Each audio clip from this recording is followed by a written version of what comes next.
இந்த உலகம் வாழ்க்கையில் சக்ஸஸ் ஆனவங்க மட்டும்தானா அப்படின்னு உங்ககிட்ட ஒரு கேள்வி கேட்டால் நீங்கள் என்ன சொல்லுவீங்க?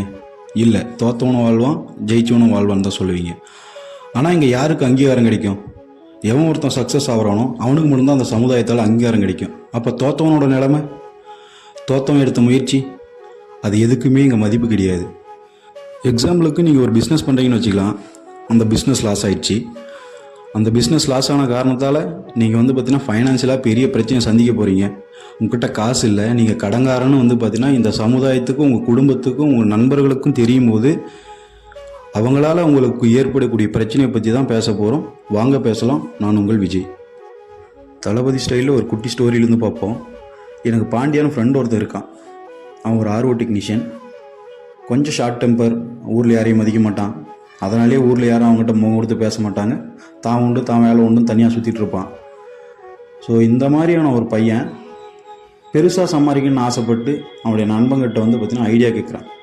அவனுடைய நண்பன் கொடுத்த ஐடியா ஸ்டாக் மார்க்கெட். அந்த ஸ்டாக் மார்க்கெட்டோட புரிதல் எதுவுமே இல்லாமல் ஸ்டாக் மார்க்கெட் உள்ளே போயிட்டு கடனை வாங்கி லோன் எடுத்து ஒரு 18 லட்சம் கடன் ஆயிட்டான்.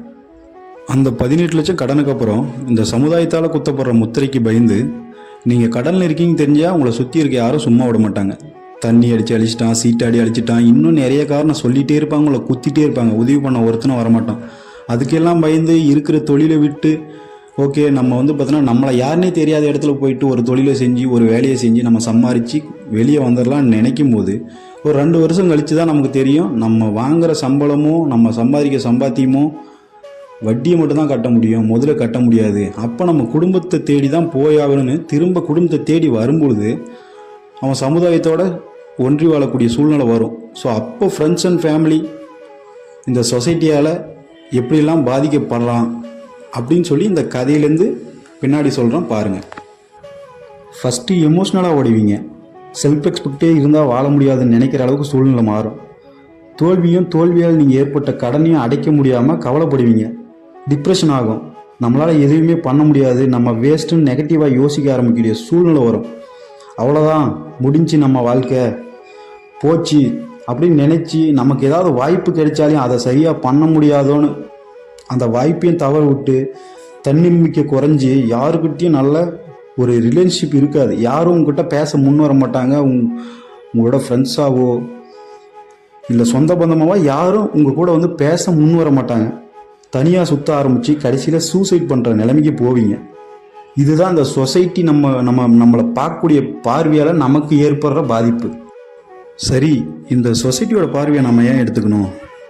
நம்ம குடும்பத்தை தேடி போவோம், நம்ம குடும்பம் நமக்கு உதவி பண்ணணும்னு நினச்சி நீங்கள் போனால் இந்த ஸ்க்ரீனை பாருங்கள்.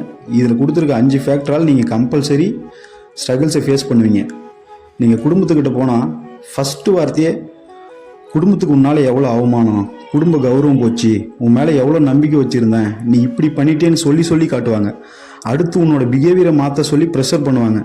உன் தம்பியை பாரு, மாமனை பாரு, மச்சானை பாரு, உன் சித்தப்பனை பாரு, அவங்க எப்படி கரெக்டாக வேலைக்கு போய் சம்பாதிக்கிறாங்க, நீ பிஸ்னஸ் பண்ணுறேன்னு சொல்லி இப்படி நிற்கிறேன்னு கம்பேர் பண்ணி காட்டுவாங்க. உன்னோட தோல்வியை காரணம் காட்டி உனக்கு சப்போர்ட் பண்ணவே மாட்டாங்க. முக்கியமாக உன்னை நம்பவே மாட்டாங்க. இந்த மாதிரியான பிரச்சனையை கம்பல்சரி நீங்கள் உங்கள் குடும்பத்துலேருந்து ஃபேஸ் பண்ணுவீங்க. சரி, ஃபேமிலி தான் அப்படி பேசுகிறாங்க, ரொம்ப நார்மலாக ஃப்ரெண்ட்ஸாவது இருப்பாங்க, ஆரம்பத்தில் பழகிற மாதிரி இருப்பாங்க அப்படின்னு நினச்சி நீங்கள் உங்கள் ஃப்ரெண்ட்ஸுக்கிட்ட போனால் அவங்க உன்னை சிறப்பாக வச்சு செய்வாங்க. இந்த ஸ்க்ரீனை பாருங்கள். இதில் கொடுத்துருக்க 4 ஃபேக்ட்ரு இதுபடி தான் நீங்கள் பார்த்தீங்கன்னா பாதிக்கப்படுவீங்க. ஃபஸ்ட்டு, நீ உன்னோட நண்பனை தேடி போகும்போது அவன் எப்படா உன்னை கழட்டி விடலாம் தான் யோசிப்பான். கிண்டல் பண்ணுவாங்க, கேலி பண்ணுவாங்க, உன்னுடைய லாஸை சொல்லி காட்டி உன்னை குத்துவாங்க. நண்பர்களுள்ள ஏதாவது ஒரு டாப்பிக்கை பற்றி பேசினா உன்னோட கருத்து எவனும் மதிக்க மாட்டான், உன்னை ஒரு பாரமாக நினைப்பாங்க. இது எல்லாமே நீ பிஸ்னஸ் பண்ணி தோத்துட்டா ஃபைனான்சியலாக ஸ்ட்ரகிளாக இருக்கும்போது உன்னோட ஃபேமிலி, ஃப்ரெண்ட்ஸ், சொசைட்டியால் நீ அனுபவிக்கக்கூடிய பிரச்சனை. இதுவரை சொசைட்டி, ஃப்ரெண்ட்ஸ் அண்ட் ஃபேமிலியால் எந்த மாதிரியான பிரச்சனை நம்ம ஃபேஸ் பண்ண முடியுன்றதை பார்த்தோம். இதிலிருந்து எப்படி வெளியே வருது? செல்ஃப் அனலிசிஸ் பண்ணுங்கள். நம்ம எப்படி தோற்று போனோம் அப்படின்னு சொல்லிட்டு யோசிச்சு பாருங்கள். நெகட்டிவ் தாட்ஸை மாற்றி பாசிட்டிவாக திங்க் பண்ண ஆரம்பிங்க.